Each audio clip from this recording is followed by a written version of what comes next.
So this is a slightly indirect question, maybe based on your own conclusions from the research that you did.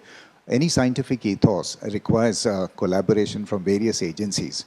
On the basis of the kind of research that you did, even with the contemporary scientists who probably had a bit of know-how about what Homi Bhabha did, is there a serious disconnect between what top research institutes in India are doing and the learning spaces in universities and colleges? Yeah, I mean, I'll answer that question in the sense that even at that time, there was a line of thinking, and it was led by Meghnad Saha.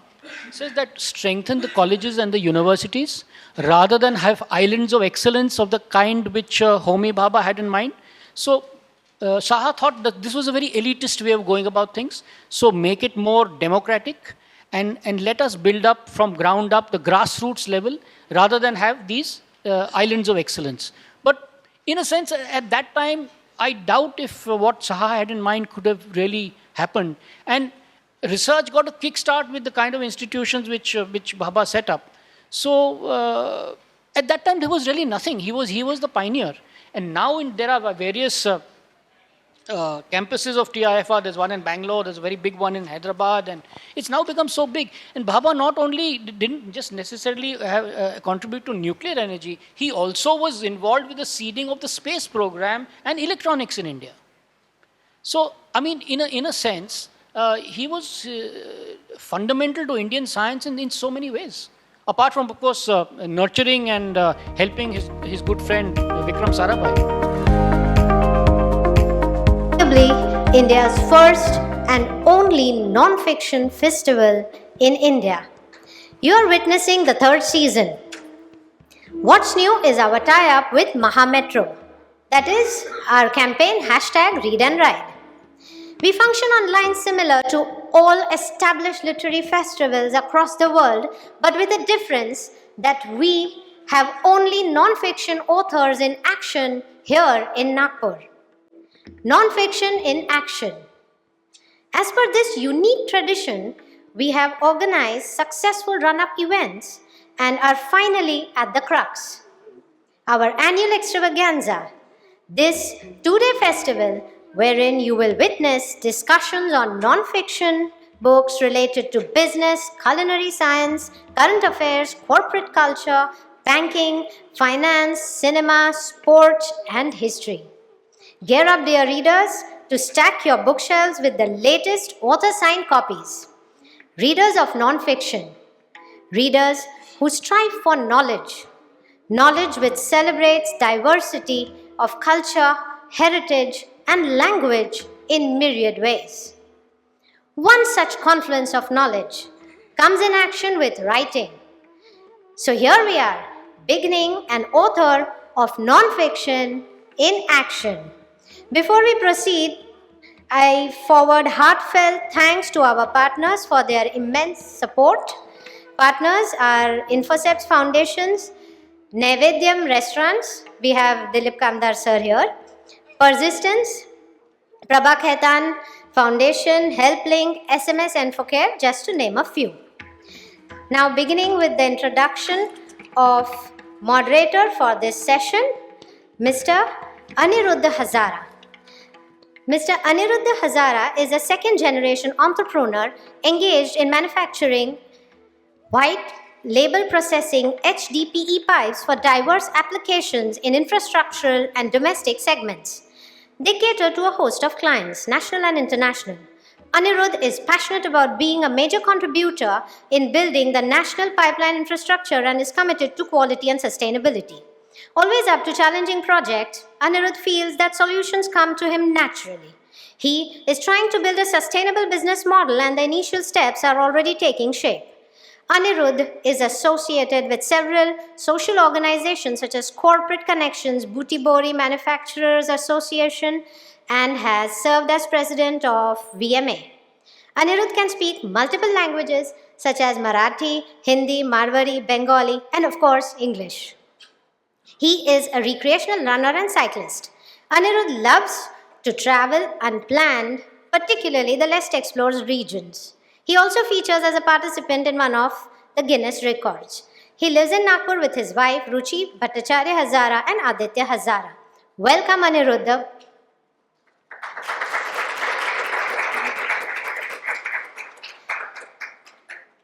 The book in focus, Homi Baba, by none other than Mr. Bakhtiar K. Dadabhoy. Bakhtiar K. Dadabhoy is an author of 8 books, including the best-selling J. A Life of J.R.D. Tata, Sugar and Milk, Lives of Eminent Parsis, A Book of Cricket Days, A Dictionary of Dates, the critically acclaimed Barons of Banking, Glimpses of Indian Banking History, and Zubin Mehta, A Musical Journey. The authorized biography of music conductor Zubin Mehta. Mr. Bakhtiar was educated at the Hindu College, Delhi University, and the Delhi School of Economics. Mr. Dadabhoy has written the script for Nani, the Crusader, a documentary on legal luminary Nani Palkhiwala. His most recent book was The Magnificent Diwan, The Life and Times of Sir Salar Jung I. In his day avatar, Mr. Bakhtiar Dadabhoy, until recently was a member of the Railway Board and the senior most and perhaps the only Parsi civil servant in the country. He currently resides in Delhi. Welcome, Mr. Bakhtiar Dadabhoy, sir. I now request our moderator, Mr. Aniruddha Hazara, to please escort our author, Mr. Bakhtiar, to the dais. Over to you, Aniruddha ji. Thank you, Tasnim. The introduction was way too much for me and very less for Bakhtiar. So I'm so sorry for that extra words in that introduction. Thank you very much, everyone who have joined till now. And before I begin, so there are a few guidelines that we follow while we are in interaction with any speaker. So first thing, that please put your phone on silent mode. That would be of great help to everyone. Second is since it's a conversation and I have the privilege of asking majority of the questions, so it will going to be about 30-35 minutes of our Q&A, answers, knowledge on the book and the research and all the things that he has done. And post that, we'll have the questions from the audience. I request the audience to raise their hands when they have a question. Question should be limited to the topic, this book, or any of the books that sir has written. We want the questions to be crisp and to the point and no storytelling around your question. So मैं खुद बहुत ज़्यादा संदर्भ और प्रस्तावना बनाता हूँ, तो आप लोग वो ना बनाएं. और सच में means I'm actually scared, little goosebumps that so many authors are here in the audience, so it's actually a little scary for me. I'm sorry if I fumble a lot. So to begin with, sir, many thanks to you for coming for the 3rd edition of VLF.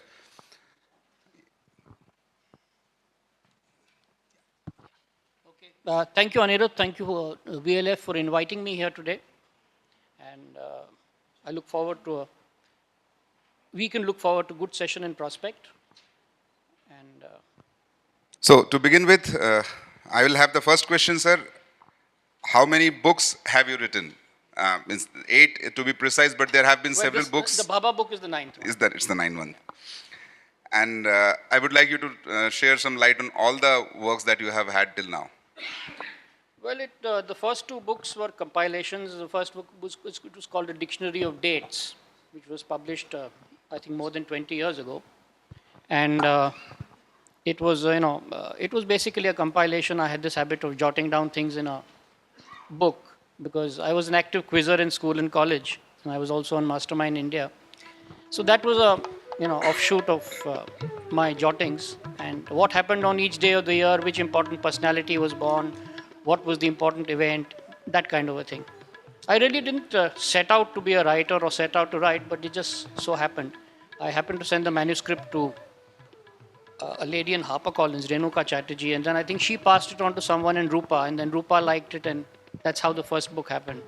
The second book was called A Book of Cricket Days, because I'm quite passionate about cricket too. And so it was a redux of dictionary of dates, only it was only on cricket. So I started with these two compilations and then moved on to the actual non-fiction writing. I remember it was the centenary of J.R.D. Tata, and my publisher, Mr. Mehra, said कि दादाभाई जी आप पारसी हैं, आप लिखिए J.R.D. पे लिखिए, हम छापते हैं. तो मैंने बोला मेहरा साहब मैं तो कंपाइलेशन करता हूँ, वैसे तो कभी कुछ लिखा नहीं है. सर नहीं आप अच्छा लिखते हैं, आप लिखिए. So anyway, I sat down to write it, and I contacted Mr. Rusi Lala, who was the official biographer of J.R.D. Tata. In fact, we were neighbors in Bombay. He was in Kushrubag and I was in Badwar Park, so it was cheek by jowl. So I contacted him. He was very kind and said, yes, you can draw from my work. And so that's how J happened, and that happens to be one of the best-selling books so far, because it's a nice, well-produced book, coffee table book, doesn't tax the brains too much. The rest of them are all tomes. If any one of you have seen the rest of my books, so they don't sell well. So anyway, so the JRD book was a success, and it's still doing quite well. And then subsequently there was Sugar and Milk, which was detailed profiles of 12 eminent Parsis. And in that, Homi Bhabha figured, and Zubin Mehta also figured. And little did I realize in 2008, when the book came out, that I would do very detailed biographies of both Mehta and Bhabha. So, well, life's a funny thing. And then after that, I was approached by the Eddie Schroff Memorial Trust to do a book on bankers. So that led to Barons of Banking. And that's also done very well. It was released by Dr. Y.V. Reddy, who was the chairman of the Finance Commission and former RBI governor in Bombay. And it received a lot of nice endorsements, so which made me feel very well. It made me feel very happy. And still doing well. It's been translated into Marathi, I'm told, and it's being used as a kind of textbook by chartered accountant students. That wasn't exactly what I had set out to do, but anyway, I'm happy that the outreach is good. After that was the book which really I think I would count as my best, because it dealt with a subject and a person. I mean, it dealt with a subject I know nothing about, even though I have written a very detailed and fairly critically acclaimed biography, even if self-praise is no recommendation, but even if I say so myself. But it's been very well received, and Mr. Mehta actually authorized it. So that was, I think, the icing on the cake. And as I said, in Sugar and Milk, I had already written about Zubin, and that's when I first reached out to him through his executive assistant, Natalia Ryskowski. And we were in touch, and then I sent him some questions, and he sent back a message saying that, Maestro will respond to you provided there are not too many questions. So I said, no, don't worry. I will not harass him too much. So that's how the Zubin story started. And then I did the profile, and the book came out. And when he came to Bombay in 2008, he released his own autobiography, his own memoirs, written, I think, originally in German and then translated into English. There was a nice function at the Taj, in which Daniel Barenboim, his friend, and his brother and his daughter, and they were all there. That's when I met him again, and then sort of he said, yes, I like your book very much. I like the profile. I nicely. So that was quite gladdening. So that was when the idea of doing the Zubin book really started, because his own memoirs, I mean, it might sound impudent to comment on the autobiography of an international celebrity, but very, very stilted, very, very understated, and there was not much masala in it, as it were. So then I set out to do a detailed biography, without his permission, of course. I started referencing and researching and all that type of thing. Bought a whole lot of articles online, spent a lot of money. And then I sort of reached out to him a year or two later and said, I would like to do a detailed biography. And so then he said, no, what's the point? Now I've already come up with my own memoirs, and I don't see what you can add. So then it went on the back burner. Then the other two books happened. And then when in 2016, that was his 80th birthday, the president of the CCI, I'm a life member of the CCI in Bombay, he told me that, he in Gujarati ke janej ke Zubin avano chhe, Zubin is coming. So then I said, look, I've got nearly 70% of the manuscript written. Let me see what I can do. Then I reached out to him again, and this time he was more amenable. He said, yeah, okay, we'll do it, and I'll speak to you. So that's how the book happened. So after nearly 8 years, this book came out, and then Initially, he was a little diffident. I met him a couple of times in Mumbai, and he said, "Yeah, but I don't want to correct everything you've written." I said, "You take a look at what I've written, and then we'll take it from there." So then, to cut a long story short, he liked what I wrote, and after that, he reached out to me. We would have these long distance phone calls from Zurich or wherever he was conducting. Then I also told him that, Maestro, there are a few controversial things in the book which, well, your life has been that way, so we've got to mention them. So he was very sporting about it, his numerous affairs and his illegitimate children and things like that. So he was very sporting. He said, "Yeah, but that's been my life. So then we need to write, we need to talk about it. A biography can't be all good things. So go ahead and do it." So that's how the book happened. When he came for his birthday, then we released it at the Taj at a function, and so that's how the Zubin thing happened. So that would be, I think, one of my better books. And then, of course, subsequently. So that answers several questions. Which is your favorite one, and how do you get Zubin on board? And I would like to add. So I'm just to keep the audience aware that we are not digressing from the original book. Just Zubin Mehta happens to be one of the authorized biographies ever. The only authorized Authorized biographies of surprising Zubin that Mehta. no one opted to write on him, considering his fame for nearly 50 years. So I found it a gap which was missing, and I think it was, all in all, turned out to be all's well that ends well. He liked it. He asked me to send books to him in Los Angeles, but sadly never paid for them or the courier. So it's not just the research where you spend, right? I presume that is what the license a celebrity has.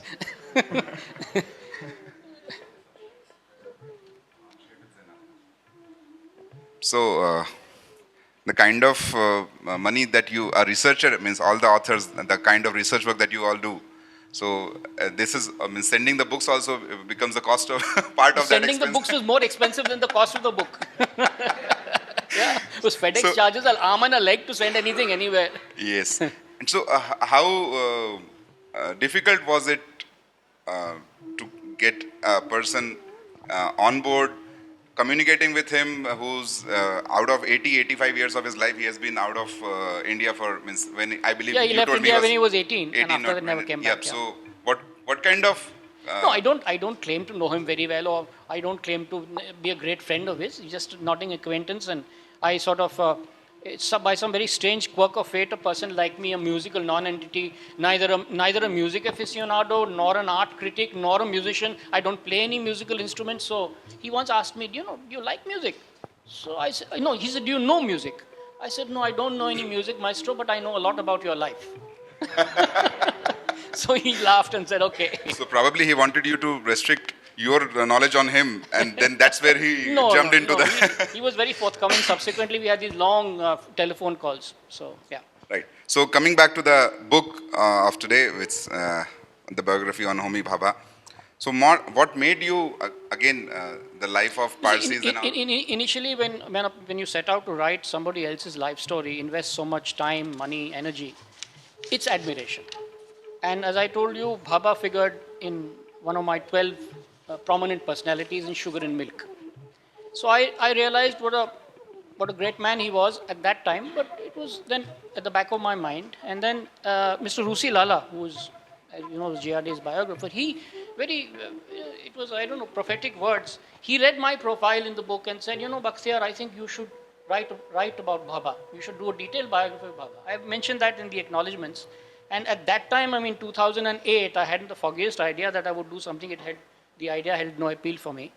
But subsequently then, I realized when I was looking for something else to write after the biography of Salarjan, and we were in COVID at that time, and then I realized that there was no real full-fledged biography of Homi Bhabha, which I thought was a huge gap, considering the phenomenal stature of the man. There was the slim biography written by one of his scientists who knew him, G. Venkatraman, which of course is a very nice book, but it's by no means a full-fledged biography. And one suspects that people under him, or people who knew him, or people who are associated, who were in the scientific world, held him in far too much awe to write about him neutrally. So all these other books which came out, and there aren't too many of them, but all hagiographies. Bhabha is this and Bhabha is that and all that kind of thing. So the only, that I saw a space there. Of course, there is a very nice book on Homi Bhabha and the TIFR written by my good friend Indira Chaudhary. She's an academic based in Bangalore. So I drew a lot of material from her, and in fact, she had set up the TIFR archives. She's an oral historian as well, and very, very eminent lady. And I've been in touch with her for a long, long time. So then I asked her, Indira, I think we should. I'm thinking of doing a book on Bhabha. She said, yeah, I think that's a very good idea because no one's written on him. There are these little booklets, and Venkatrama's book is by no means you can't call it a full-fledged biography. And then plus, they don't talk about the negative sides of the man because, as I said, they held him in far too much esteem, far too much awe. So then the book started that way, and we were in COVID, so we used to have these video conferences. We do so-called work, so shirt and on top and shorts underneath, which I think was the norm at that time. So it gave me a lot of time to research, and there's a lot of material online now. You don't have to go to libraries. So of course I contacted the Department of Atomic Energy, and they were very helpful. I met the chairman of the Atomic Energy Commission, and he gifted me a book, and I gifted him some of my books, and they threw the doors open virtually. Everything, all the photographs, a huge amount of material. Unfortunately, and I hate to say this in public, but I think I must put it on record, the TIFR archives were not particularly cooperative. And I found that extremely strange that I had to use the good offices of a joint secretary to the government of India who was a colleague of mine and in the DAE, and I had to use him to actually, squeeze out material from the TIFR archives, which was very, very strange that here is a person who's devoting so much time and energy to writing about your founder, something which you guys should have done. I'm a non-scientist. I've done economics and I've written on a variety of subjects. Many people say a variety of subjects on which I understand nothing, but that's fine. So, and I found that very strange. And ultimately, of course, I did get some material, but I suspect there is a lot more which had I got my hands on, the book would have been that much better. So, well, that's life. So anyway, but whatever the, जो कसर TIFR ने ये कर ली तो हमने Department of Atomic Energy was very, very forthcoming. So thanks to all of them, and that's how the book happened. And we kept, the reference kept going on. I kept speaking, didn't speak to too many people. I spoke to someone in TIFR. I spoke to Dr. Shiraz Meenwala, who's a family friend. But apart from that, it was largely written on my own. It opened up a whole new world to me because I knew nothing about quantum mechanics. And of course, I had heard of people like Niels Bohr and Heisenberg and Schrodinger and Planck and things like that, but I didn't really know what they had done. So that is why I've included a full chapter on the quantum revolution and tried to explain, I'm a layman, and tried to explain as simply as possible to another layman what exactly they did. I don't claim to have understood the full chapter myself because it's not possible. In fact, many engineering and science students, they say, "Arey, Schrodinger's equation, nahi, yaar, chodo yaar, wo to we did it in second year engineering or third year college or something. वो कुछ याद नहीं रहता, वो तो बहुत मुश्किल है." So I said, हाँ, मुश्किल है, मेरे को भी ऐसा ही लगा, but I tried to put something together. So that's how the So the kind of research that you have done, whatever the chapters I could have gone through and I have read, it's actually, the research is so in depth that at times you feel that you are attending a quantum physics or that kind of a, bore हो जाएंगे लोग, नहीं bore नहीं होंगे, बोरियत नहीं है उसमें, बहुत ज्यादा नॉलेज है, इसीलिए रिसर्च उसमें दिख करके आ रहा है. Chapter on purpose in detail. In fact, one of the editors said, Mr. Dadabhoy, you want to keep this? I said yes, because it all happened at that time. In the 20s, 30s, 40s was a phenomenally productive period in science of the last century. So some of your major discoveries, starting from the special theory of relativity in 1905, it was constant progress, and the world saw giants in scientists at that time. All of them were all Nobel laureates or made outstanding contributions to the world of science, something which we have not seen for the last maybe now 70, 80 years. So that was a very, very fertile period, and Bhabha was right among all those people. He was rubbing shoulders with Niels Bohr. He used to go to Copenhagen, meet with other people there. There was also Subramaniam Chandrasekhar who was there, Meghnad Saha up to a point. And it was extremely interesting times. As they say, may you live in interesting times. For scientists, that was really a very fertile period. And Bhabha was right there. And he was contributing his work on cosmic rays. And if Bhabha had not taken to the science administration bit, he would have certainly won a Nobel Prize. I'm using this, going to put this question very cautiously and using this word probably in bold and caps. That Rocket Boys probably reignited the curiosity further in the life of Dr. Homi Bhabha. No, ये बड़ा नालायक आदमी है. मैंने उसको बोला है कि Rocket Boys के I did a review for a magazine and it wasn't particularly complimentary. So now he's So I would give you the background of it. जैसे मैंने कहा प्रस्तावना मैं बहुत बनाता हूँ. So when me and Sachin Bhaiya were discussing this about this book and I put up across this question, so he said that probably what drew our attention towards this book was also the recent exposure to this series called Rocket Boys. We have had the discussion and sir has said that I would be as politically correct as I can, but I would like you to share your views on that one. Second is, how does these stories which are presented in OTT, social media, whatever, help the authors, the book writers in a way? And is there a flip side to it? okay. Now, see, Rocket Boys, all said and done, is a very entertaining series. But it's entertaining only for those who know absolutely nothing about Bhabha, Vikram Sarabhai and Raman, okay, and Meghnad Saha. So my point in the review was, and I've given them credit where it's due. Of course, Jim Saab does a very good job as Bhabha and Ishwak Singh does a very good job as Vikram Sarabhai, and the cast is quite good. But the whole point is that, no one reads the disclaimer which comes before a serial. And this has been made out to be a true story. So many people, when I was writing this book, of course I didn't tell them that I was writing the book, they told me, Rocket Boys बहुत अच्छा है, Bhabha की life बताता है, ये बताता है. I said, oh really, Bhabha की life बताता है? And why do you want to trivialize such giants of men when their life story is so compelling in itself? Their own narrative is so compelling, you don't need cinematic license to embellish it and make it better. They lived very interesting lives and they made enormous contributions. So what you're effectively doing is you're trivializing their contribution. Now you have a scene where Bhabha, dressed in a suit, jumps into a swimming pool, okay, with a screwdriver in hand to try to fix a nuclear artifact. What absolute gibberish. And then apparently he comes out of that and changes his clothes and meets Nehru, and that's when the Apsara reactor was being inaugurated. So you have these kind of things. So now suppose one of these youngsters who sees this and says, Acha, bhai, Bhabha dived into a swimming pool. Yeah, so what's a little bit of radiation, So, I mean, the guy would have evaporated, but that's okay. So this is, why do you need to do this? Why do you even need to do this? So that's the point I brought out in the review. And plus, there are other scenes in that where there is Bhabha, with a hammer in hand. He's the Maharaja of Travancore. There was a lot of monazite deposits in Kerala there. So Bhabha was the Indian government was trying to keep those here because they were exporting them. And those were the early days of the nuclear program.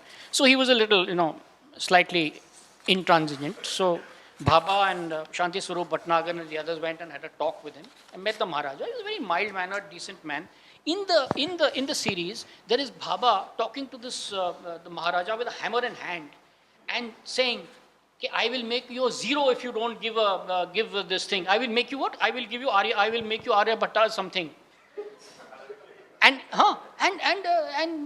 imagine a person, a suave, sophisticated man like Bhabha, ever threatening anyone with a hammer.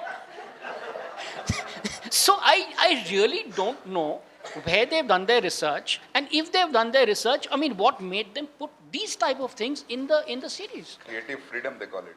Yeah, but then my friend, who reads the disclaimer? They say this is a work of fiction, but you're basing it on personalities who are great Indian personalities. So what do?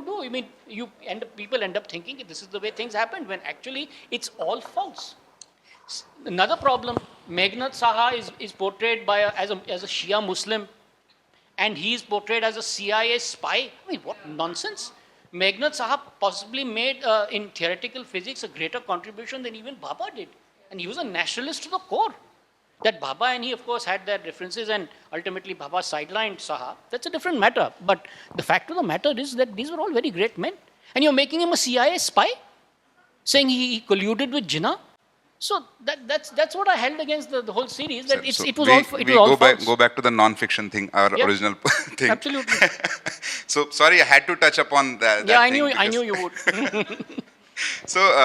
And it's good, let the people know that please do see Rocket Boys. It's a very interesting series. You like it, but it's not what happened. And it's not what Baba was. So do we take a question? Means we don't allow questions in between. Good. So there's a chapter 2, the heritage.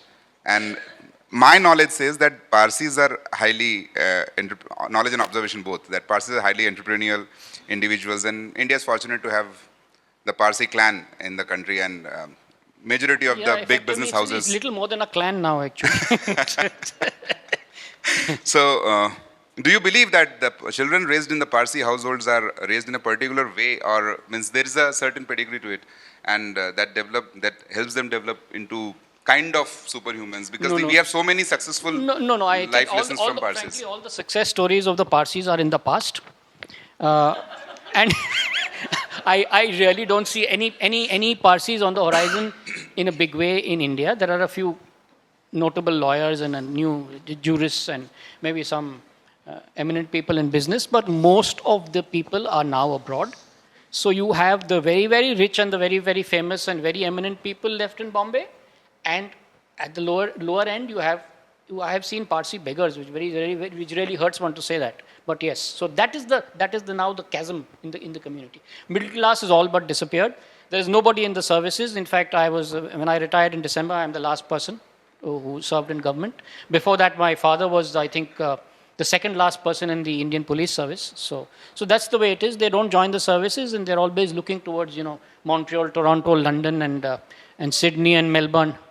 So yeah, so no. And to answer your question, the Parsis got a head start because of their association with the colonial rulers.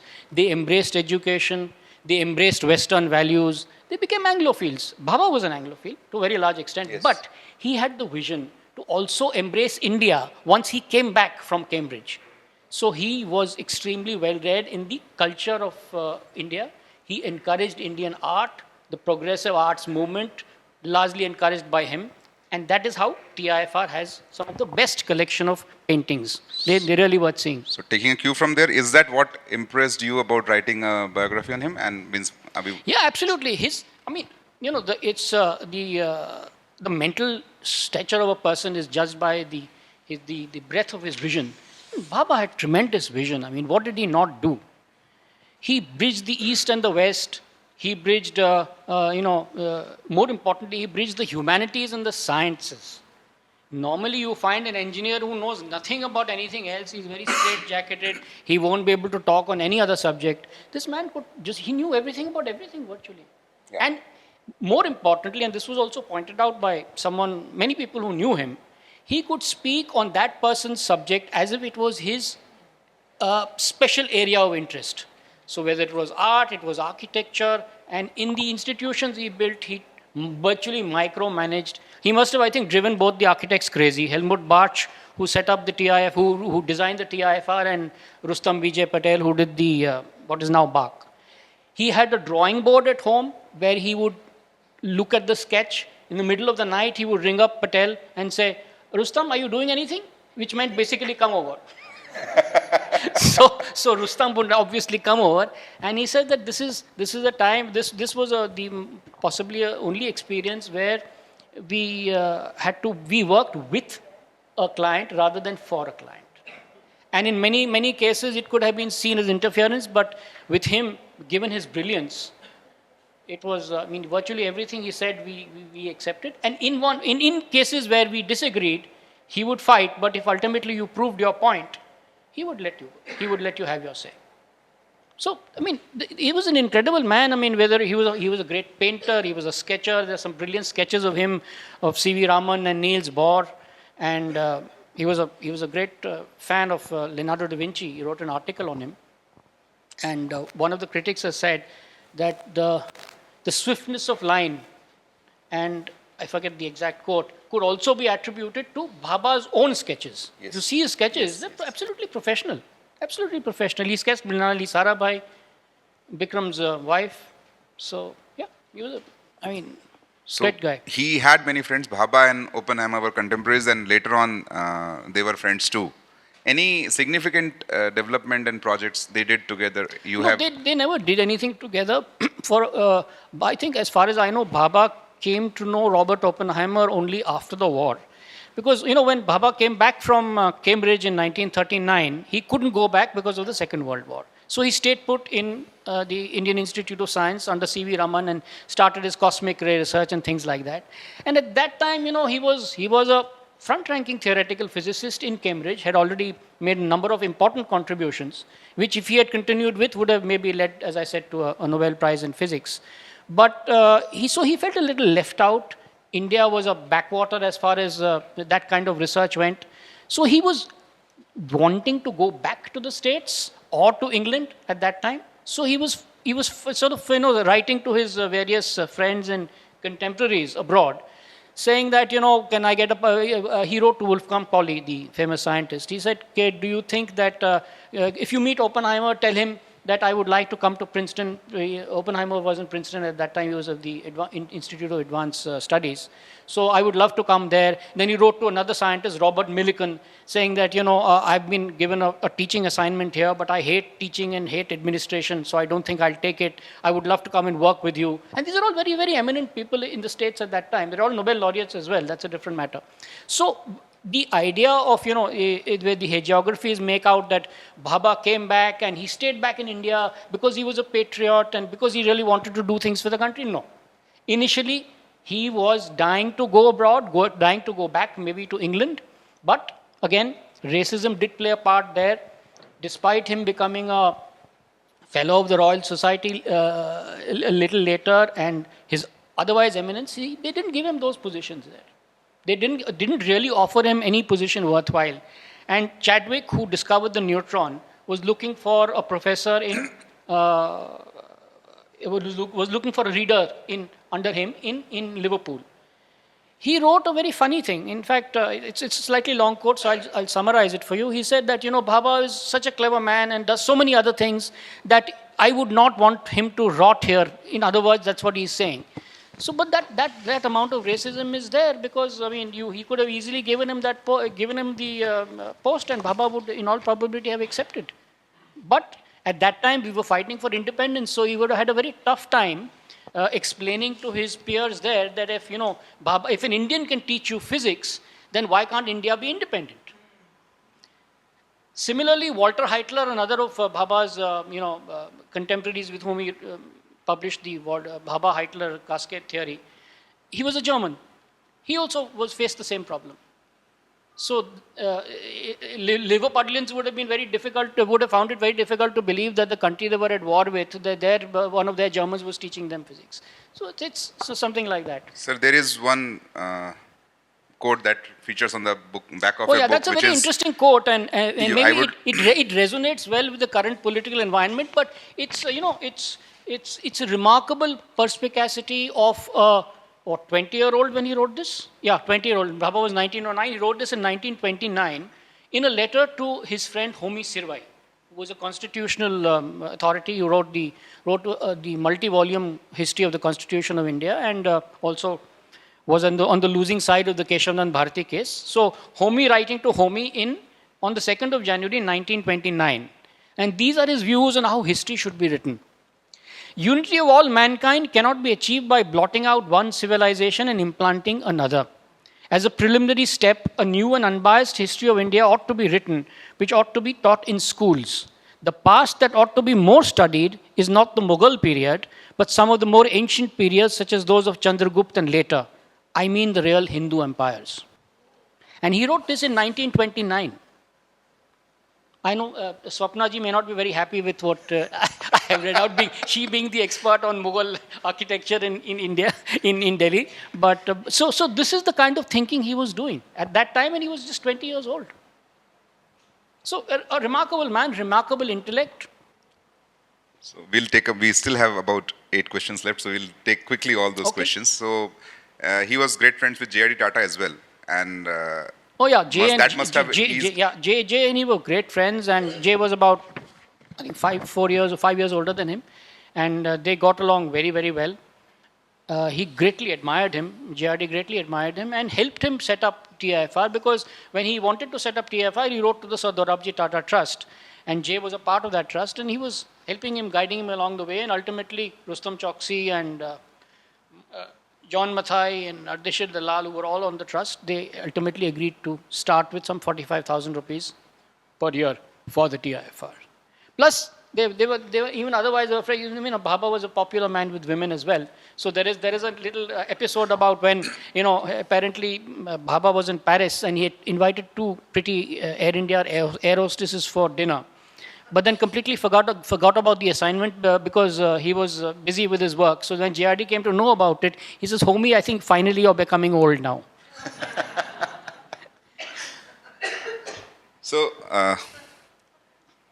he was very close to Nehru as well, and probably that helped him establish India's nuclear program. Nehru and he had very similar backgrounds, both Cantabrigians, both patrician backgrounds, shared an interest in art and music, and shared the same cosmopolitanism, the same intellectual curiosity, and shared a burning desire to take India forward. So for Nehru, scientific temper, it's a phrase which is almost now as famous as this tryst for destiny. So he was very, very interested in harnessing the power of science and technology to get India out of its poverty. And helping him do that was Bhabha. And he realized that here is a man who has the ability to actually put into practice what he is saying. So Bhabha was not merely an academician, he was a visionary and he was also a doer. Yes, indeed. And that is a very, very difficult combination to get. So there is one more quote about the institution, how it is to be built. So I would like you to read that, or if you want me to read that, I would do that for you. An institute, be it a laboratory or an academy, has to be grown with great care like a tree.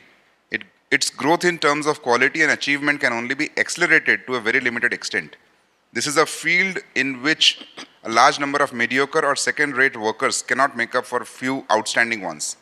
A few outstanding ones always take at least 10 or 15 years to grow. Sir. Yeah, Bhabha was of the view that you don't set up an institution and then find the personnel to man it. He obviously had himself in mind when he said this, but this is also the model of the Kaiser Wilhelm Institutes in Germany, where you find one outstanding individual and then build the institution around him, which is exactly what happened in the case of TIFR and ultimately what became BARC. So when he wrote to the Sir Dorabji Tata Trust asking for money to set up the TIFR, this is what he had in mind. He wanted the institute to be built around him, which is what ultimately happened. And in fact, when the trust was deliberating on whether they should put their faith in one person, this was talked about, and ultimately I think Bhabha's eminence and his international reputation at that time got him the money he wanted. So there are few obvious hints that you've dropped in the book. One is a relationship with a lady, and another one is that Bhabha was probably an arrogant man. So since, as you have mentioned and used this word quite a few times, that it's not a hagiography, and this book balances the positives and negatives at the same time. So coming to the first part of your question, Bhabha was a ladies' man in many ways. He was handsome, his swarthing, brooding mien was very, very attractive. Women, extremely intelligent. So women found him very, very attractive, and he had a number of lady friends, something which his own brother has mentioned, that, Homie had a lot of lady friends, but mother always came first. So he was very typically Parsi in that sense, So, but anyway, so he had, there was he never made any secret of the fact that he liked the ladies. He was a ladies' man. And in particular, he had a long relationship with a lady, married lady called Pipsi Wadia. It's all there in the book and well documented. She was the wife of a businessman who obviously spent more time at the Mahalakshmi racecourse in Bombay than possibly with her. And she was also a very elegant, regal, stately lady, and they had a lot in common. She helped him select art, and so she was part of the committee which selected art for the TIFR. And she also, through Bhabha, they held a Christian Dior fashion show at TIFR. Can you imagine a theoretical physicist allowing Mark Bohan to display his collection of Christian Dior way back in the 60s? So that happened only because Pipsi must have, forced him to do that. So, and it also shows how liberal the man was, that he could he could permit two such dissimilar cultures to come together in an institution of what became an institution of higher learning.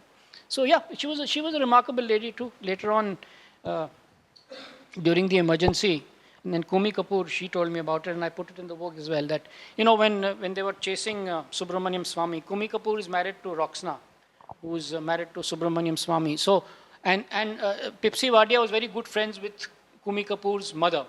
So all the letters which were meant for Subramaniam Swamy apparently were sent to their friends, and Pipsi Wadia was one of them. So the police then, knocked on Pipsi Wadia's door and said, so the way she behaved with them, I think it was the policemen who got scared and then they vanished, never to return. And she also says that at some point of time, Indira Gandhi had set her hat on Homi Bhabha. How true that is, I don't know, but she's quoted that in her book and I've quoted it. So, well, in all probability, it might even be true, because he was very friendly with Vijay Lakshmi Pandit, very friendly with the Nehru family. So it could be that she fancied him. So, was Bhabha ever inclined towards developing a nuclear bomb? Oh yes, very much so, right from the beginning. Except that Nehru didn't allow him, because Nehru was this terribly ambiguous about what he wanted to do with nuclear power.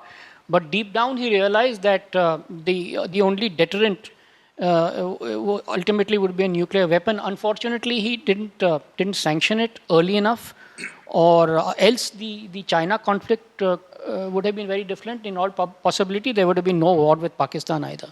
So it was only Shastri who ultimately opened the door. It was only after Nehru's death that he allowed peaceful nuclear explosions and like. He was basically opening the door to a bomb. This is what Bhabha wanted. And Bhabha had been preparing for that day right from the start. You see, there was Cirrus, which processes, extracts mixed plutonium. Plutonium is used, is a thing which is used in a bomb. There's no other reason to go in for plutonium otherwise. So, of course, he talked about his three-stage, nuclear program and all, but that is all humbug. Bhabha was very, very clear that, yes, we have to make a bomb and we have to achieve parity with the big boys. And Bhabha also always, had a slight complex with regard to the white men. He was always trying to prove a point to them. So he would invariably, as one of the scientists said, make the white man wait. But then, Bhabha made everyone wait. He was notoriously unpunctual. He'd call you at 9 o'clock in the morning and turn up at 9 o'clock in the night. Wonderful. Yeah. So he used to do that, but again, the arrogance bit, I presume he did that only with people whom he considered inferior to him. Because when he was part of the committee in the United Nations, when the Secretary General of the United Nations used to call a meeting, our man would be bang on time. When any subcommittee called a meeting, he would invariably be half an hour late. So as a result, they would, advance the time and tell him, homie, it's at 9 o'clock, when actually it was 9:30, and he would show up on time. Great thing to do. So now, two things. One is the mystery around Shastriji's death and Bhabha's death. The famous conspiracy theory. Yeah, this conspiracy theory has been doing the rounds for a long time, and it gained a lot of momentum when this person called Robert Crowley, who worked for the CIA, published his so-called, no, he didn't publish, he so-called gave an interview to a journalist called Gregory Douglas in a book called Conversations with the Crow. Okay, now, and he, in this bit about how they killed Bhabha and put a bomb in the aircraft, is in conversation number 22, if I'm not mistaken, in which he comes up with a lot of statements that, Bhabha was getting too cozy with the Soviets and he was a really arrogant fellow and we warned him, but he didn't listen. So America didn't want India to make the bomb, that's for sure. There was absolutely no doubt about that. But the fact remains that do you kill 117 people just to get rid of one man? It's, this remains a theory and one can't really comment on it that this was the way it happened. But who knows what is what these days? So that brings the end to the questions from our side. The floor is now open for questions to audience. We have 10 minutes. Fine, the man with, excuse me, Zainab.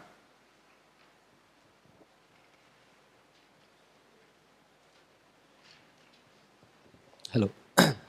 You talked about that you faced a lot of challenge to getting the archival material from the TIFR. What kind of challenges did you face? Because Indra Chaudhary, as you mentioned, that she has written a lot about Bhabha and TIFR Institute. And she actually set up those archives and she accessed in her books, she mentioned a lot of sources from No, that. she had full access because she set up the archives. Subsequently, when I asked them for material, it was also maybe at the time of COVID. So people were difficult to get hold of. But I generally realized, I felt distinct, there is something called a gatekeeper effect for archives. So most of them sort of say, no, why do you want this? You can get only this. And you face this everywhere, frankly. Even at the Tata archives, they'll sort of give you the stuff, but not in such a happy manner. And as for the National Archives, you can just forget about it. You go there, ask for one document, you'll get it after 3 hours, and you can read one document a day. So if you go to read thousands of documents, it'll take you thousands of days, in other words, the book will never get written. So it's a sad truth. Unfortunately, foreign archives are not like this, but we have a long way to go. I'm not saying, look, don't read me wrong. I'm not saying they didn't give me any material. I'm just saying they could have given me more and they could have done it in a more generous manner. And this, at the launch of the book at the Homi Bhabha Auditorium in TIFR, I mentioned this to the director. And he was a little apologetic, but also a little defensive. And he said, but we have to, We have to protect Bhabha's legacy. I said, letter from Wolfgang Pauli to Homi Bhabha, in what way are you protecting his legacy? There's nothing even remotely controversial about it. I presume that they are protecting some of the papers which, after Jamshed Bhabha's demise, may have contained a little bit of controversial material which they thought that they should sort of bar the public from. But I'm not the public. I'm devoting so much time, energy, and money to writing about your founder, something which your own scientists should have done. Right. Next question. So what do you think are probably were the biggest regrets of Dr. Bhabha's life? Greatest regrets? Yeah. Well, he stuffed in an enormous amount of achievement and work in the 56 years that God gave him. So it would be difficult to answer what maybe he would have liked to live longer, but I presume he didn't know that when he was dying. So, yeah. And we don't know what India's nuclear program would have been had he lived 20 years more, or what direction fundamental research would have taken had he lived 20 years more. Yeah, Prantik.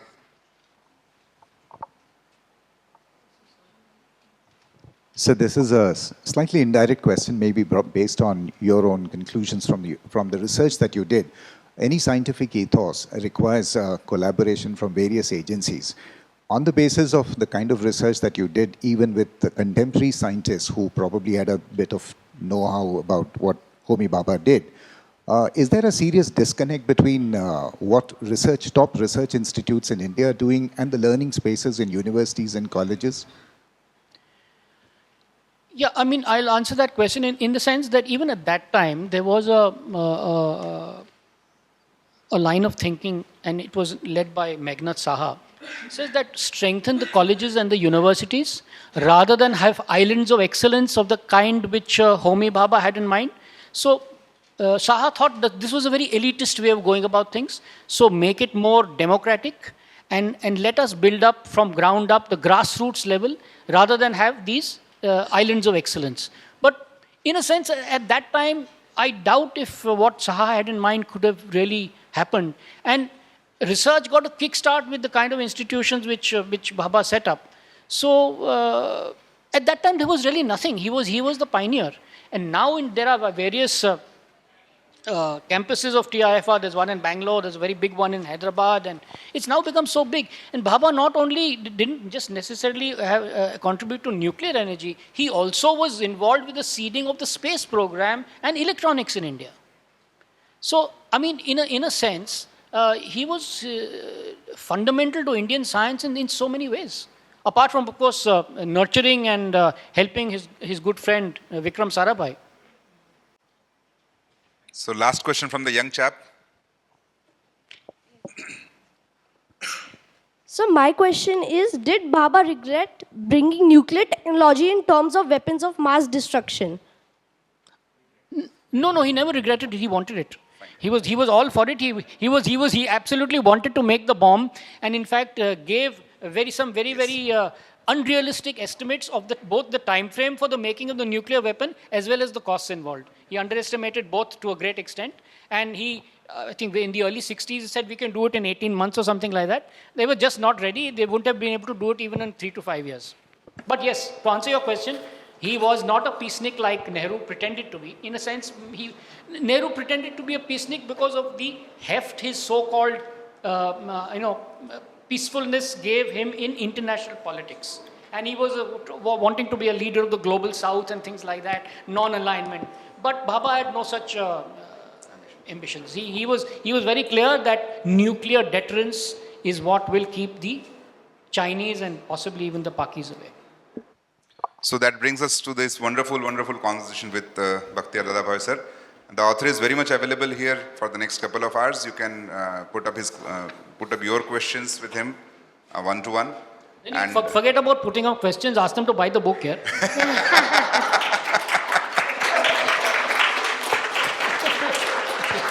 Someone who has brought his book. And even if you don't plan to read the book, please do buy it. It also doubles up as a dumbbell and a door stopper. As a reviewer mentioned once, this can be used as a door stopper. So one of the audience who brought a book, I would like you to give an autograph on this book. So other than you and me, it's the only. What's his or her name? Your name, sir? Thank you, audience, for your immaculate questions. Bakhtiar Dadabhoy's vivid narration and research gave life to the versatile and dynamic man that was Homi Bhabha. I now request our VLF chair,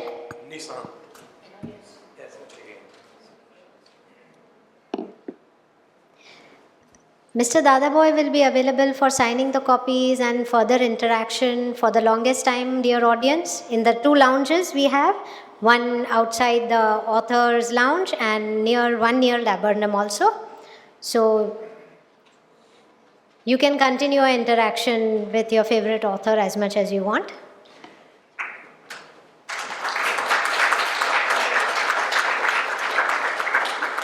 I now request VLF chair, none other than our Mr. Sachin Jagirdar, to present a token of appreciation to Mr. Bakhtiar. The token of appreciations have been customized specially for the author.